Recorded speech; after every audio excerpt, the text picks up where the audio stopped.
National Sun Yat-sen University.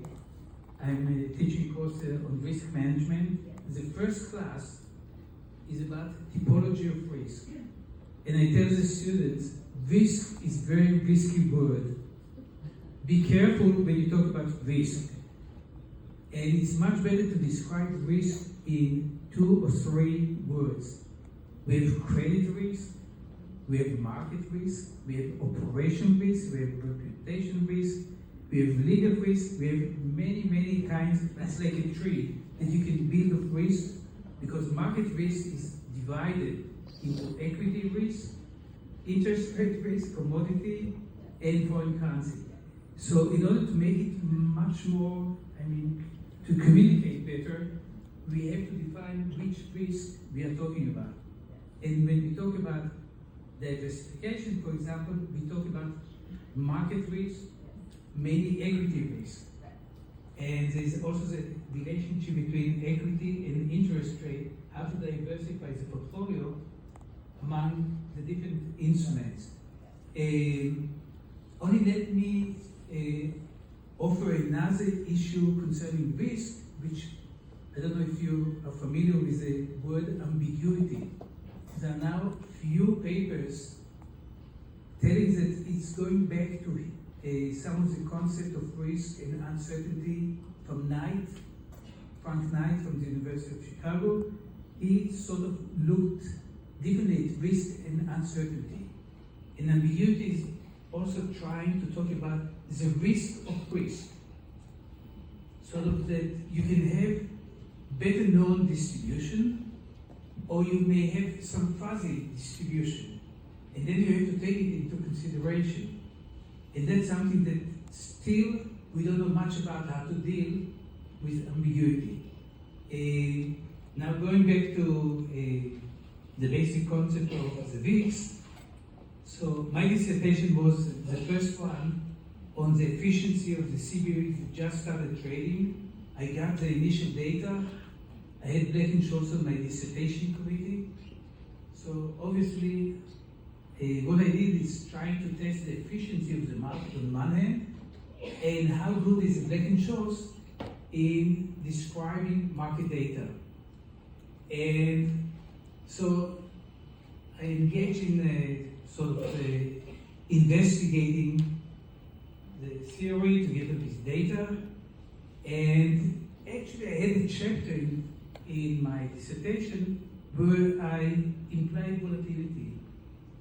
But I had too much material, so I deleted it. I didn't have it at the end of the dissertation. But the concept was familiar. You see, the Black-Scholes formula is based on 5 parameters. And you get the price of the call or put. Very simple. But the major element correlated to the price is the volatility. So usually people estimate volatility looking at the history of prices and calculate the volatility or the correlation. Everybody applying asset allocation, Markowitz, using Markowitz for diversification. They use past data. But when I dealt with the formula, it was obvious that to estimate volatility based on past data is not necessarily good. And actually you can invert the formula, use the prices, observed prices, and imply the unknowns, which is now the volatility, looking forward. Okay, and that was very attractive because it was the only measure, as I said before, of a measure that you can look forward without trying to ask people, what do you think? Because usually we don't have such measures. So I continued to work. As I said, I did some work for the exchange on index for options where I created standardized option that is always 30 days ahead, always at the money by interpolating the different prices. So that was the index. It was published in 79. Then taking it a step further was to invert it and to to find what is the volatility of this standardized option.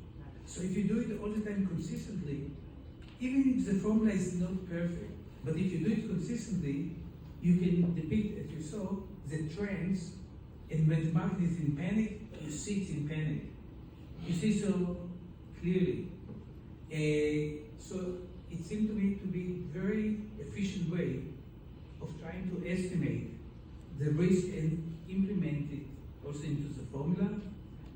But also the inverse relationship means that you can hedge some of the risk in stock market by buying, going long the VIX.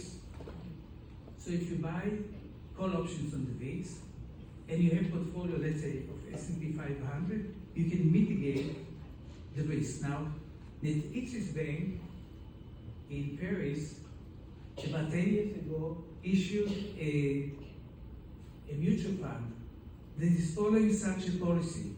They buy the S&P 500 and they buy call options on the VIX, but they do it in a more sophisticated way. Because what is important is also the term structure of the implied volatility. Is it going up, meaning that in the future we expect higher volatility? Some period it's going down, meaning that we expect volatility to subside, to go down.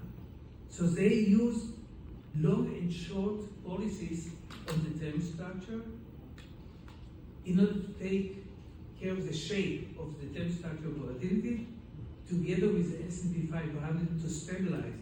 And I remember the initial results were very nice, actually maintaining the same expected return, but because they were long and short volatility, they could also enhance rate of return while reducing volatility.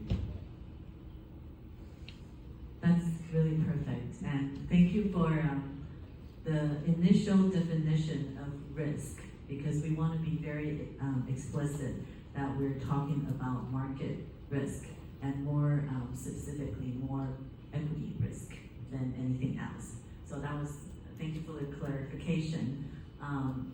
No, I'm going to switch between Chinese and English. So 我们刚刚讲到就是说我们在控制风险的时候有两个方法。